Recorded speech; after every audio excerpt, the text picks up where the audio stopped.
Labis ang panghihinayang ni Pinay gymnast Levi Jung Rui Vivar sa hindi pag-imbita sa kanya dalawa pang Pinay gymnast na sina Alea Finnegan at Emma Malabuyo sa Pinoy Olympians Grand Homecoming Parade noong August 14 sa Maynila. Sa Instagram post ni Rui Vivar, sinabi niyang tinanong niya si Cynthia Carrion, ang Pangulo ng Gymnastics Association of the Philippines, patungkol sa ikinakasang Engrandeng Heroes Parade. Pero sagot ni Carrion, para lang daw ito sa mga nakasungkit ng medalya.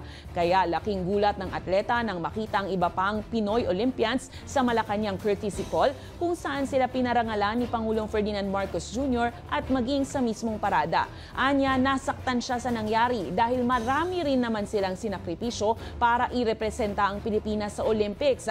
Pero hindi man lang sila naimbitahan sa once-in-a-lifetime na pagdiriwang. Gayunpaman, excited pa rin si Rui Vivar na patuloy na irepresenta ang bansa at magsilbing inspirasyon sa bagong henerasyon ng Filipina gymnast.